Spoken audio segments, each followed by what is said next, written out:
tukiyoke nginyagia kaunti-ini ya Laikipia ni ati aikari a kaunti ino ya Laikipia ni magitanyitwo gukorwo makiaurwo murigo muritu na uria kana na uria makoragwo naguo wa gukorwo magithie thabari ndaya gwetha mai na Makiria riria Riua Inene Riagumira kaunti ino kana ni Kgerera Tabarira cia Wenji wa Ndobori cia mai na Iria Yambikitwo ni Thirikari ya kaunti ino Ikirongoreria gukorwo Makienja Ndobori ciakinyira o 300 Matuura-ini ma kaunti ino akeria ari mwena kana akeria ari itura-ini ria Kiahuko Governor Joshua Irungu niwe wa kaunti ino ni akiugite ati Makirongoreria gukorwo Makienja marima kana Ndobori ici kuria mathibitari-ini oro ndomwe na macukuru-ini na gukorwo magitabia mai maya nginyagia micini ya aikari mwena uyu.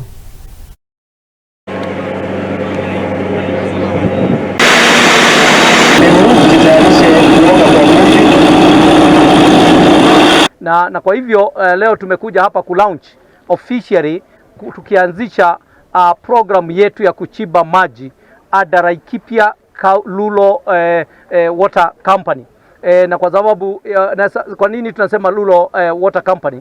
Ni kwa sababu tunataka kuhakikisha kwamba zile boho zote tutachimba kule machinani iko na governance mzuri, iko na management mzuri, kwa sababu kado na yale tutachimba maji kuna zingine boho zile tunaenda kutengeneza kwa sababu nyingi zao zilikufa, hazioperate, hazifanyi kazi. Kwa hivyo kuna hiyo mjara. Ni kwa sababu ya nini? It is because of the management and even the governance ya hiyo maji.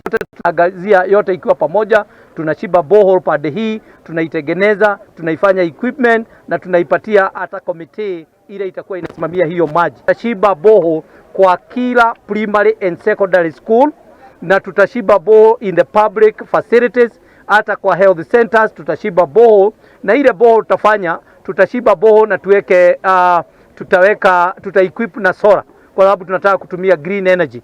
Wametusaidia sana kutufikishia maji ambaye bila kila mtu katika kijiji hiki ni shida ya maji. Watu hapa ni watu wako bidii na kufanya kazi, lakini kwa sababu ya kukosa maji wanashida hata kulima. Hata sasa tulikuwa tumepanda mahindi imekaukia kwa shamba, lakini baadaye kutakuwa na phase 2.